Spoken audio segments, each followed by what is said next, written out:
요시야 왕은 유다 왕 중에 종교개혁을 했던 유명한 왕이죠. 그는 므낫세 왕 때에 히스기야 왕 때에 종교개혁을 하고 나라를 바르게 다스렸지만 그 아들 므낫세가 또 우상을 섬기고 악을 행했잖아요. 그러한 모습을 지켜볼 때에 요시야 왕이 다시 또 종교개혁을 했던 그러한 왕인데 그 시대에 활동을 했던 선지자가 바로 이 스바냐 선지자라는 것입니다. 1절에 말씀하는 것은. 그런데 스바냐를 통하여 하나님께서 말씀하신 것은 결국 이들의 우상 숭배와 그리고 하나님 앞에 행했던 모든 악들 때문에 멸망을 당하게 되어진다는 것을 예언하고 있는 겁니다. 선포하고 있는 건데 오늘 말씀 2절에 보면 내가 땅 위에서 모든 것을 진멸한다 라고 말을 해요. 근데 그 진멸의 대상이 3절에 보면 사람뿐만 아니라 짐승들까지 그리고 바다와 물고기까지 새들까지 다 멸절하신다는 거예요. 근데 거기에 핵심적인 단어를 보면 3절에 중반에 보면 사람도 짐승도 새도 바다의 고기도 멸하는데 거치게 하는 것과 악인들을 그랬어요. 거치게 하는 것과 악인들을 하나님께서는 다 멸절을 하신다는 거거든요. 그럼 여기서 거치게 하는 것과 악인이 누구냐? 결과적으로는 우상을 숭배했던 자들과 우상을 숭배하는 데 사용되어졌던 것들을 말하는 거예요. 그래서 하나님 앞에 짐승 중에 우상을 섬기는데 드려졌던 제물, 바다의 물고기, 하늘의 새들 그런 모든 우상을 섬기는 데 쓰여졌던 모든 것들을 다 진멸하시겠다, 멸절시키겠다는 말씀을 하죠. 특별히 마지막 3절에 보면 진멸을 하는데 내가 사람을 땅 위에서 멸절하리라는 말씀을 해요. 창세기 6장에 보면 노아 홍수의 심판이 있죠. 그 심판의 때에도 하나님은 말씀하시기를 세상에 죄악이 가득하다는 거예요. 사람들이 생각하는 것이 항상 악할 뿐임을 하나님은 보셨다는 거예요.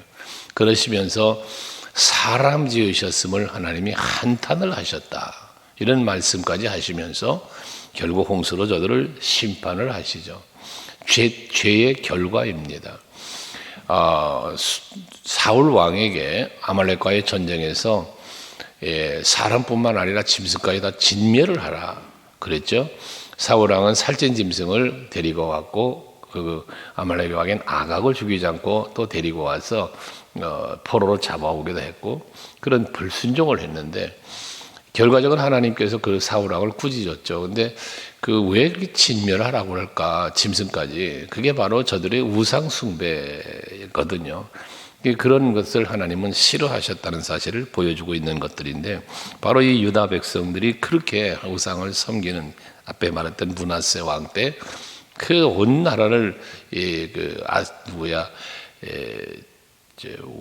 누구죠? 그 엘리야 선지자 때 아합 왕이 그 이세벨 때문에 우상들을 데리고 와서 그렇게 온통 나라를 우상의 속으로 만들었지 않았어요?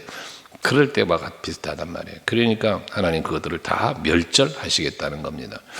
그러면서 4절 이하에 보면 4절에 그 예루살렘의 모든 주민들 위해 손을 펴서 남아있는 바알을 그곳에서 멸절하고 그마림이라는 이름과 제사장들을 아울러 멸절하며 이게 뭐예요? 바알, 그마림 이게 전부 우상의 이름들이거든요. 우상을 섬겼던 또 그를 섬겼던 제사장들 이런 거 다 멸절하겠다는 거예요. 또 5절에 보면 지붕에서 하늘의 무별들에게 경배하는 자 그래요. 우상이 얼마나 극심했으면 지붕 꼭대기에 올라가서 하늘의 별들을 보며 그것을 우상으로 또 섬겼다는 이야기 아닙니까? 온 땅의 백성들이 전부 우상을 섬겼다는 거예요. 그런데 그 뒤에 보면 뭐라 그러냐면 우상을 섬기면서 자연 신들을 섬기면서 그들을 경배하면서도 또 여호와께 맹세하면서 말감을 가리켜 맹세하는 자들 즉 여호와도 섬기고 우상도 섬기고 우리가 속된 표현으로 양다리 걸친다 이런 표현들을 하는데 그랬다는 거예요. 하나님도 섬기고 우상도 섬기고 이런 모습들이 저들에게 있었다는 거죠. 그러니까 결국 그들의 그 모습은 6절에 보면 여호와를 배반하고 라고 말을 해요. 여호와를 배반을 했다. 그리고 따르지 아니한 자들, 또 여호와를 찾지도 아니하고 구하지도 아니한 자들을 멸절시킨다. 하나님은 말씀하잖아요. 여기서 여호와를 배반했다는 것이 뭐냐? 여호와도 분명히 여호와께도 경배했고 우상에게도 경배했어요. 그럼 여호와를 또 경배했다면 여호와를 배반한 건 아니라고 말할 수 있을지 모르나, 그러나 하나님의 우리 주신 명령과 교훈이 무엇입니까? 오직 여호와예요. 나 외에 다른 신을 두지 말아라. 나 외에 다른 우상을 만들지도 말아라. 이게 어떠한 모양이든 형태든 갖지 말라는 명령이 엄히 있었단 말이에요. 제1계명에 오직 여호와. 근데 여호와께도 경배하고 우상에게도 경배한다. 여호와께 경배했으니까 우상에게 경배하면 배반한 게 아니냐? 아니라는 거죠. 그 자체가 벌써 우상을 섬긴다는 그 자체가 여호와를 배반한 행위가 되어버리는 거예요. 오직 여호와가 아닌 것이기 때문에 그것이 여호와를 떠난 게 된 거고 여호와를 찾지도 구하지도 아니하는 그런 행위에 해당된다는 거예요. 여호와께 경배했다고 했지만 하나님이 연락하지 않는 경배함이라는 거죠. 하나님이 받으시지 않는 경배라는 거예요. 그러니까 결국 배반, 떠났다, 찾지도 않았다, 구하지도 않았다라는 말씀을 하는 거거든요. 그들을 다 멸절시키신다는 겁니다. 그러면서 7절도 여호와의 날이 이제 가까웠다. 여호와의 날은 심판의 날이죠. 악을 행하고 하나님을 떠나고 우상을 섬겼던 저들을 하나님께서 이제 심판하시게 되어진다는 거예요. 간혹 여러분들에게 말씀을 드렸지만 하나님의 때가 있습니다. 하나님의 때가 있어서 길이 참고 기다리실 때도 있지만 그러나 그 악에 대한 심판하는 때도 반드시 있다.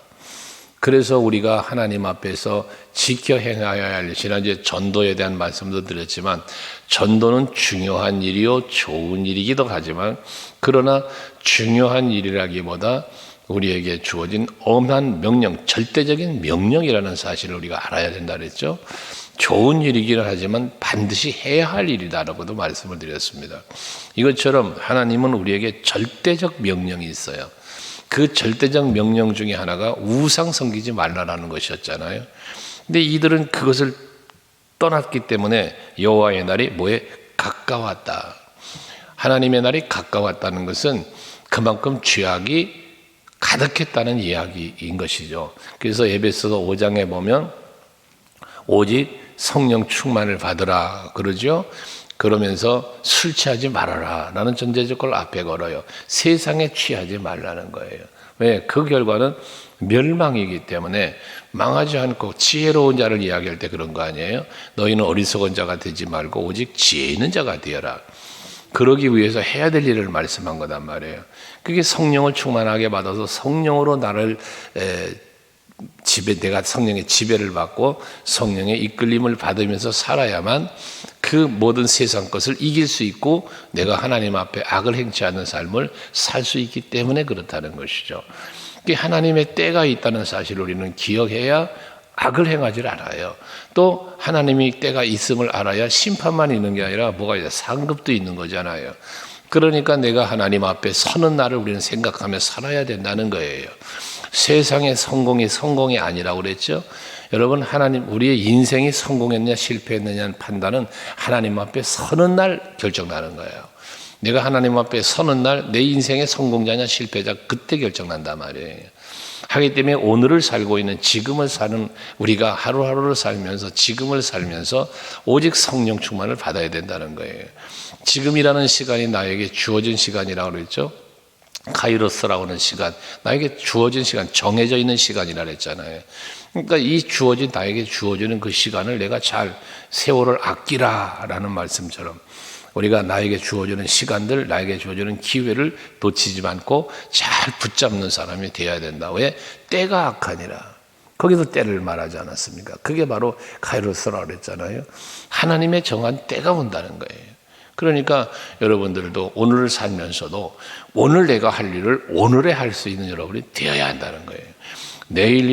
오늘의 일을 내일로 미루지 말라는 거죠. 그러면 이것은 하나님과의 관계도 마찬가지예요. 여러분들 오늘 아침에도 그렇게 새벽마다 나오시지만 새벽 예배 안 하시던 분들이 이제 새벽 예배 해야지. 언제부터? 내일부터. 그럼 내일이 되면 또 내일부터. 이게 여러분 때가 악하니라 해서 그 말씀하시는 때를 놓치는 삶을 사는 거단 말이에요. 그래서 여호와의 날이 가까웠다는 건 그만큼 하나님의 심판이 가까워지고 있다는 건데, 하나님의 심판이 가까워진다는 것은 죄가 그만큼 가득 채워져 가고 있다는 증거이기도 하다는 거예요. 그런데 하나님의 날이 올 때 6절 마지막에 보면 7절 마지막에 보면 여호와께서 희생을 준비하고 그가 청할 자들을 구별하셨음이니라 그래요. 여기 희생을 준비했다라고 하는데 이 희생을 준비가 뭐예요? 메시아예요. 예수 그리스도의 십자가의 희생, 그 죽으심으로 누구를? 청할 자들을 구별하셨다는 거예요. 그러니까 하나님께서는 마지막 때는 구별을 하시는 거예요. 예수께서 마지막 때에 대한 말씀을 마태복음 24장에서 말씀하시잖아요. 마지막에 대한 구별한다는 거예요. 오른편에 설 자와 왼편에 설 자, 양과 염소. 그래서 하나님을 잘 믿고 섬긴 자들, 소자 하나에게 한 것이고 내게 한 것이다 라고 하잖아요. 또 소자 하나에게 하지 않은 건 내게 하지 아니할 것이다. 마지막 때 이렇게 구별을 해요. 복 받은 자, 저주 받은 자. 이 구별을 하신단 말이에요. 이 때가 반드시 온다는 거예요. 근데 이 날을 8절에 보면 여호와의 희생의 날에라고 했는데, 이 희생의 날은 결국 죽음의 날인데, 예수 십자가의 죽으심은 택한 자에겐 구원의 날이지만, 그러나 버림받는 자들, 멸할 자들에게는 멸망의 날이잖아요. 주님의 재림의 날, 주 예수의 재림하실 때 그날이 마지막 심판의 날인데, 인류의 심판, 택한 자와 그렇지 못한 자의 구별하는 날인데, 그날에는 택함 받은 자들은 하나님의 은혜 안으로 보좌 앞으로 나아가는 날이고, 그러나 믿지 않고 또 악을 행한 자들은 멸망당하는 날이잖아요. 지옥 가는 날이 되는 거잖아요. 이게 바로 구별하신다는 걸 말씀하고 있습니다. 여러분, 마지막 때 구별되어질 때, 그때 여러분들은 주님의 품으로 하나님의 나라로, 이러한 것이 우리들에게 주어진 믿음이고 소망이잖아요. 우리의 신앙생활에 어쩌면 목표가 거기에 있다는 사실이죠. 여러분들이 바로 하나님의 날을, 예수 그리스도의 재림의 날을 우리는 사모하며 기다리는 건데, 그럼 이들이 이렇게 멸망당하고 벌할 자들이 누구냐? 8절에 보니까요, 내가 방백들과 왕자들과 이방인의 옷을 입은 자들을 벌한다 라고 말했는데, 여기 이방인의 옷을 입었다는 것은 뭐냐면, 그 왕들이나 제사장들이나 백성들이나 시편 29편에 보면 거룩한 옷을 입고 라고 그러죠. 하나님께 영광을 돌릴지어다 하는데 뭐에? 거룩한 옷을 입고 라고 말을 해요. 근데 여기는 이방인의 옷을 입었다라고 말을 해요. 옷은 성경에서 무엇을 의미합니까? 삶을 얘기한다 그랬어요. 요한계시록 19장에 보면 성도들이 거룩한 꽃 깨끗한 세마포 옷을 입었는데, 그 옷은 곧 성도들의 옳은 행실이다 라고 말을 했죠. 그게 빛의 갑옷 입자, 의의 옷을 입자, 뭐 이런 이야기를 하죠. 그게 다 삶을 말하는 거예요. 근데 여기서 이들은 이방인의 옷을 입었다는 것은 이방인들의 풍습을 따라 살았다는 거예요. 유대인으로서 택함받은 백성으로서 하나님의 율법과 말씀을 따라 살아야 하는데 그대로 살지 않고 뭐에? 이방인의 풍습을 따라갔다는 거죠. 그게 바로 우상을 섬기는 일이 되었던 것들이에요. 그러므로 저들을 하나님은 멸하시겠다는 것이고 벌하시겠다는 거고, 9절에는 포악과 거짓을 자기 주인의 집에 채운 자들을 내가 벌한다 라고 말합니다. 포악과 거짓이 있었다는 거예요. 이 포악이라는 말은 강탈한다, 빼앗는다 이런 의미인데요. 이 누가 뺐습니까? 강한 자들이 약한 자들을 탈취하는 거예요. 강탈하는 거예요. 이게 포악이에요. 그 다음에 헛되고 속이고 하는 것이 거짓이죠. 이게 그 이방인의 풍습 속에서 나타나는 거예요. 그리스도인들은 어떻게 살아야 돼요? 의롭게 살아야 돼요. 정직하게 살아야 돼요. 그리고 사랑과 긍휼함을 여기며 살아야 돼요. 그러지 않은 자들을 말하는 거잖아요. 결국 저들은 하나님이 또 벌하신다는 거예요. 그러니까 그 벌을 받게 되니까 10절 11절에 보면 그들이 어문에서는 부르짖는 소리, 울음소리, 무너지는 소리가 일어난다. 또 슬피 운다, 패망한다, 거래가 끊어진다. 모든 삶의 균형이 다 깨지고 무너진 걸 말하는 거죠. 질서가 깨지고 삶의 평화가 깨지고 삶이 무너지는 걸 말하는 거예요.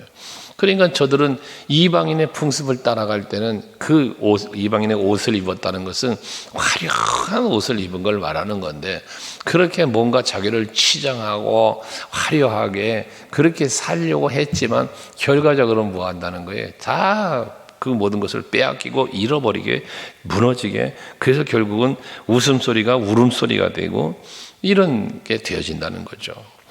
12절 그때에 예루살렘에서 찌꺼기같이 가라앉아서 마음속에 스스로 이르기를, 여기 찌꺼기같이 가라앉아라고 하는 이 말은 그들의 마음속에 그 마음속에 스스로 이르기를 그랬잖아요.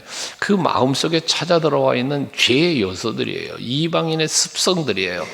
이런 것들이 들어오다 보니까 여호와 하나님에 대해서 뭐라고 말해요? 여호와께서는 복도 내리지 아니하시고 화도 내리지 아니하시리라 라고 말한다는 거예요. 그러한 자들을 다 하나님이 찾아서 멸하시겠다는 거예요. 또 그럼 이게 뭡니까? 여호와는 복도 주시지 않고 화도 내리지 않는다. 이게 결국은 하나님의 말씀, 하나님의 율법을 무시하는, 바르게 알지 못하는 자들의 이야기단 말이에요. 하나님은 반드시 명령하시잖아요. 모세에게 여호와의 말씀을 지켜 행하라. 그러면 복이라는 거죠. 네가 복되고 살고 번성하리라. 신명기 8장에 보면 말씀을 분명하게 하시잖아요. 그런데 그러고 불순종하면 어떻게 돼? 불순종하면 저주라.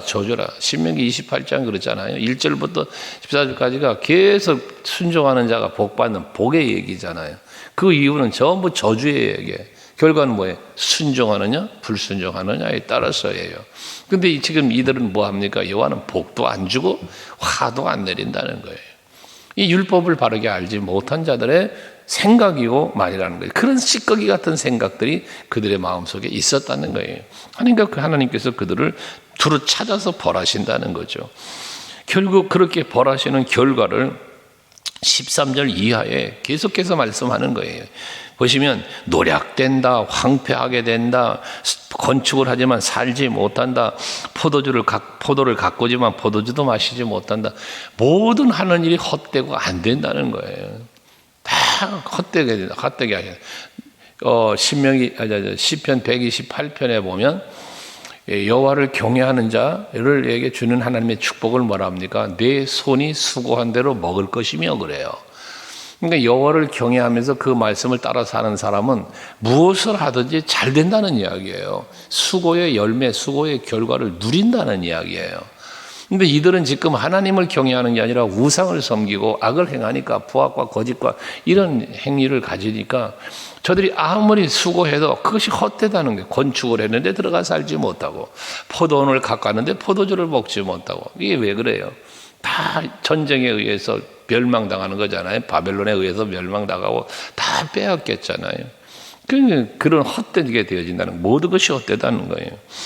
또 거기 보면 15절에 그날은 분노의 날이다, 환난과 고통의 날이다, 황폐와 패망의 날이다, 캄캄하고 어두운 날이고 구름과 흑암의 날이다. 이 전부 은혜가 떠난 거예요. 하나님의 은혜가 떠난 거예요.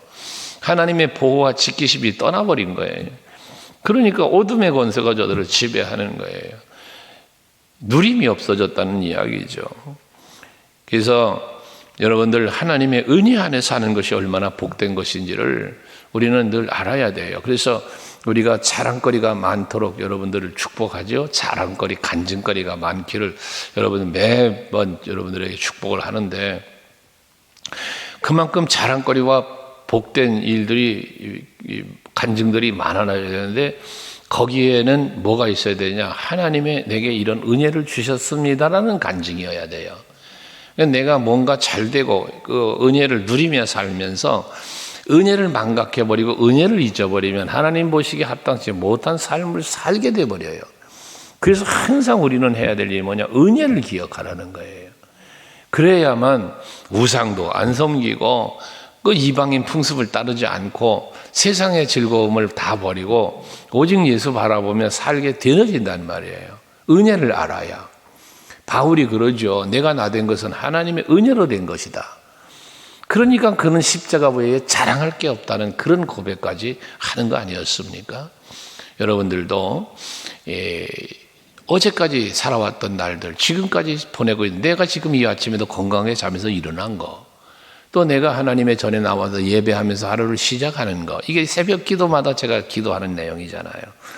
이것이 하나님의 은혜인 줄 알면서 하루를 시작해 보세요. 내가 아침에 일어났다? 이거 은혜예요. 내가 이른 아침에 주의 전에 나와서 예배함을 하루를 시작한다? 이게 하나님 은혜란 말이죠. 이와 같은 은혜를 은혜로 알면서 살아갈 때 하나님 앞에 악을 행치 않고 하나님이 기뻐하는 삶을 살 수 있게 되어진단 말입니다.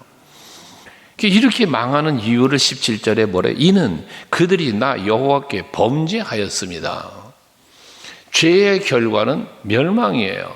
그 죄의 삭은 사망이다 라고 말하지 않습니까? 여러분, 우리는 죄와 멀어져야 돼. 그런데 이들은 뭐 했다는 거예요? 그러지 않았다는 거잖아요. 계속 죄를 범했다는 거예요. 그래서 18절에 그러죠. 그들의 은과 금이 여호와의 분노의 날에 능히 그들을 건지지 못할 것이며 라고 해요. 하나님의 진노, 하나님의 심판이 임해서 저들을 멸절시키는데, 그들이 거래했던, 그렇게 귀중하게 했던 금과 은들, 세상의 물질들, 여러분 세상의 권세들, 이것들이 저들을 구하지 못한다는 거예요. 여러분, 하나님의 심판에서 살아날 수 있는, 하나님의 진노하심에서부터 벗어날 수 있는 그런 오직 하나밖에 없어요. 회개하는 것.